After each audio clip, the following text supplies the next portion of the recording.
بالوصل مسرور عز المعتلي.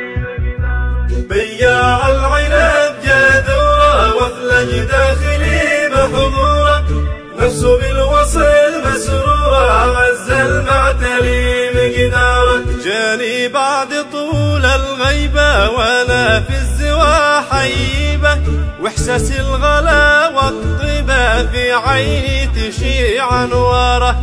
جاني يعتذر وقنعني وبحلو الكلام اسمعني، قلت الوضع قال لي يعني واعطاني تمام قراره. بياع العنب جذوره وثلج داخلي بحضورك، نفسه بالوصل مسروره عز المعتلي مقدارك. قلت اسرع وهات علومك فانا حاير من يومك، واسعدت الفتى بقدومك وافاني بكل اخباره. اخبرني بسر غيابه واعطاني جميع اسبابه، قلت الهجر قفل بابه قال الله يكف اشراره. بياع العنب جذوره وثلج داخلي بحضورك، نفسه بالوصل مسروره عز المعتلي مقدارك.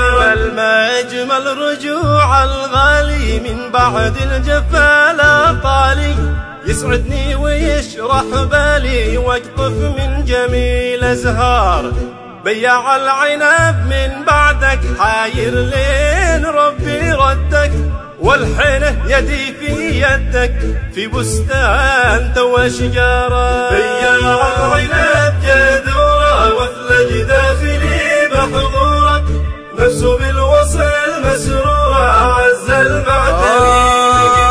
زرع الحب شوف اوراقه ذبلت واقترب لحراقه، ورجوعك عطاه الطاقه ثم اسقاه عذب نهاره. كانت عندي اجمل ساعه فيها شفت حلوه طباعه، عود بالعنب بياعه والعشب ارتوى بامطاره. بياع العنب جذوره وثلج داخلي بحضورك، نفسه بالوصل مسروره عز المعتلي مقداره. كانت عندي اجمل ساعه فيها شفت حلوه طباعه، عود بالعنب بياعه والعشب ارتوى بامطاره. بياع العنب له قصه في نسج الخيال ونصه، جاءت بصورة مختصة عن رحلة غلا مختارة. بياع العنب جذوره وثلج داخلي بحضورك،